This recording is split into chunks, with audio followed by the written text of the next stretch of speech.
Everyone, সবাইকে স্বাগত তোমাদের টেকনিক্যাল এডুকেশনের চ্যানেল।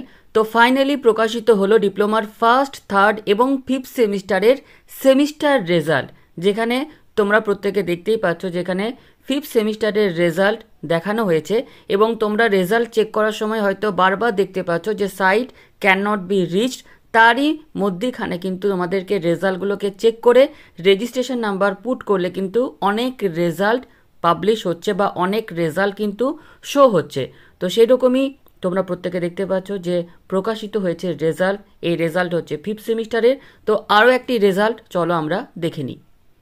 এই রেজাল্টটি হচ্ছে থার্ড সেমিস্টারের, এবং থার্ড সেমিস্টারের এই যে site can not be reach, এরই মধ্যেখানে রেজিস্ট্রেশন নাম্বার পুট করে অনেকেই কিন্তু রেজাল্ট পাচ্ছে। তো যারা এখনও রেজাল্ট চেক করতে পারছো না, site can not be reached এই রকম দেখাচ্ছে, প্রত্যেককে বলবো একটু ধৈর্য ধরো, কারণ স্টেট কাউন্সিলের তরফ থেকে তোমাদের ফার্স্ট, থার্ড এবং ফিফথ সেমিস্টারের রেজাল্ট প্রকাশিত হয়ে গেছে। তো কার কীরকম রেজাল্ট হলো আজকের ভিডিওর কমেন্ট সেকশনে প্রত্যেকে কিন্তু জানিও। তো ভিডিওটি এখানে শেষ করলাম। কালকে নিয়ে আসছি সবথেকে গুরুত্বপূর্ণ ভিডিও, যে এইবারের যে সেমিস্টার পরীক্ষা হলো অর্থাৎ ফার্স্ট, থার্ড, ফিফথ, সেখানে তোমাদের 18তে পাস হলো না 24-এ। তো একটু ধৈর্য রাখো, আসছি নেক্সট ভিডিওতে।